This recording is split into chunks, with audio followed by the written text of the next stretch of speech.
La realidad nacional. Con análisis periodístico profesional. Los temas de país abordados con profundidad y credibilidad. Esto y más es su programa de opinión, Diálogo con Ernesto López. ¿Qué tal? Buenos días, El Salvador. ¿Cómo están? Un placer saludarles. Como siempre, nos da mucho gusto estar con ustedes a esta hora de la mañana. ¿Qué conciencia hay en la clase política para entender de que en el país algo está pasando en materia de institucionalidad, Robert? No, yo no tengo ninguna duda de que la institucionalidad del país debe de funcionar, que deben de haber reglas claras para todos, que debemos de trabajar porque las instituciones funcionen, y eso es a todo nivel. Fíjate que voy a decir esto con mucho respeto, pero esto tiene que ver incluso con los gobiernos locales. Por ejemplo, la Corte de Cuentas de la República ha hecho una objeción al alcalde de San Salvador por haberle perdonado a don Ricardo Pomas $70,000 de una multa. Los partidos políticos votamos en su momento por el fiscal Romeo Barahona, quien fungió como fiscal estos últimos años. Fue una propuesta que vino de otras fuerzas políticas y el FMLN lo acompañó. Desgraciadamente, él tuvo un paso por la fiscalía con muy limitado protagonismo. Más bien deberíamos de ver de otra forma las cosas, porque tanto Romeo Barahona como Ástaro Escalante, todo mundo puede asegurar que no son miembros del FMLN, más bien son personas que han estado cerca de Arena. Sin embargo, el FMLN ha estado abierto a votar por estas personas, que aquí ha habido una confusión en esto.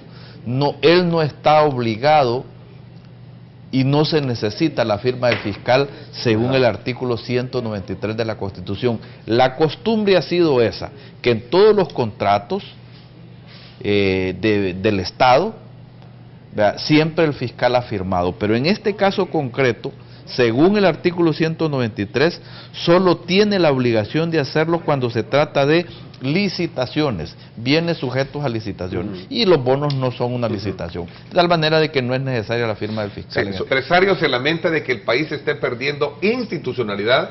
Tú me decías de que hablando de institucionalidad hay que ver esa dispensa que dio la alcaldía de San Salvador. ¿Cómo está eso? Porque antes de poder pasar al otro punto donde dice de que se esté hablando de dolarizar el país y de que se escuchen declaraciones que diputados que aseguran haber recibido ofertas de dinero para cambiarse de partido. Son tres elementos clave que me parece, hablando de institucionalidad, buen punto para aclararlos esta mañana, Roberto. ¿Cómo está eso de la institucionalidad frente a lo que tú señalas esta mañana de que la alcaldía de San Salvador dispensó de una multa al empresario? ¿Cómo está eso?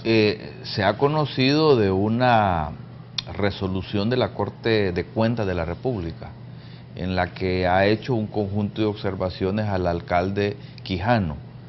Una de las observaciones es que no puede el alcalde perdonarle la deuda de $70,000 que le perdonó a este empresario por haber talado árboles para una construcción. O sea, ese tipo de condonaciones de deudas no se pueden hacer. Esa es una resolución de la Corte de Cuentas. Es una resolución de la Corte de Cuentas. Yo no estoy haciendo ninguna acusación. Más bien, hemos presentado denuncias ante la Fiscalía para que se investigue el gobierno de Saca.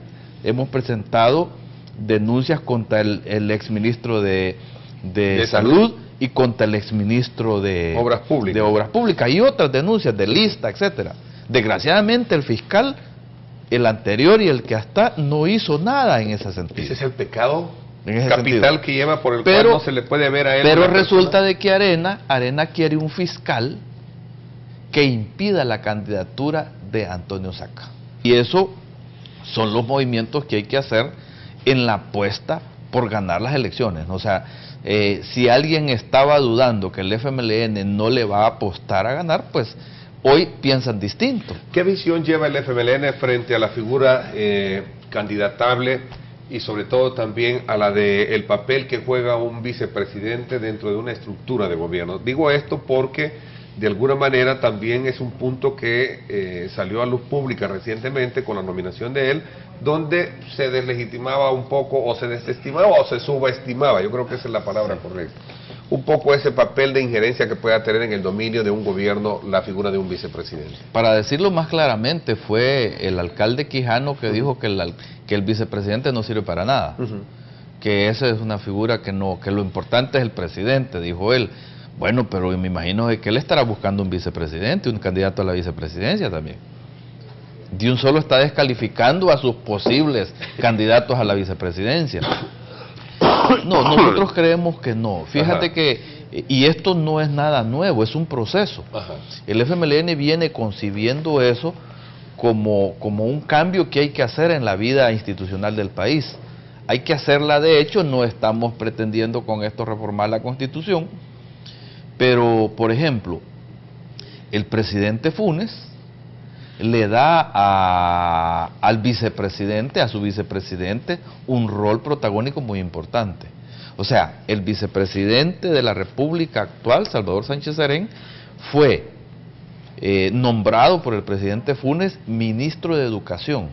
Fíjate que el proyecto del Carmen en Santa Tecla, Óscar lo dimensiona ya para que tenga 2 kilómetros de extensión. Y en 2 kilómetros, Óscar Ortiz ha tenido la capacidad de llegar a un entendimiento con todos los sectores de la sociedad de Santa Tecla que tienen que ver con ese proyecto. Los vendedores de la calle. Para hacer el proyecto del Carmen no necesitó golpear a la gente, como lo está haciendo Norman Quijano. No necesitó meterle maquinaria a las ventas de la gente. No necesitó hacer una exhibición de fuerza, de desprecio por los derechos de la población humilde y calificarlos a todos de delincuentes. Óscar Ortiz no necesitó eso. Lo hizo en un diálogo, lo hizo en una búsqueda de acuerdo con la empresa privada, con los sectores informales, con los vecinos. Esa es la forma de llegar al ordenamiento más correcto. La diferencia de fondo en este caso concreto con el alcalde Quijano es que lo hace de manera dictatorial. Él lo hace violentamente, él lo hace echándole decenas de camiones, de tractores, de máquinas encima a la gente, violando los elementales derechos. O sea, la diferencia es que nosotros creemos que hay que construirle alternativas a la gente. Esa es la diferencia. Pero sí creemos en el ordenamiento de las ciudades. Y se está haciendo. Yo ya puse el ejemplo del Paseo del Carmen en Santa Tecla, donde hay un ordenamiento acordado, consensado con la población, sin violencia. Bueno, yo creo que nosotros tenemos una fórmula presidencial complementaria. Nosotros tampoco podemos dudar de las credenciales de capacidad del candidato a la presidencia de la República, el profesor Salvador Sánchez Serén. Yo quiero decir de que él ha sido la persona que encabezó los proyectos estelares de este gobierno, el que impulsó, el que dinamizó esas iniciativas de este gobierno del presidente Funes. El tema del vaso de leche, el tema de los paquetes escolares, el tema del uniforme, el tema de los zapatos, la gran reforma esta de impulso a la educación que ha posibilitado una nueva situación en el acceso a la ciudadanía pobre a la educación. Gracias, pásela bien y recuerden lo más importante, amar a Dios sobre todas las cosas.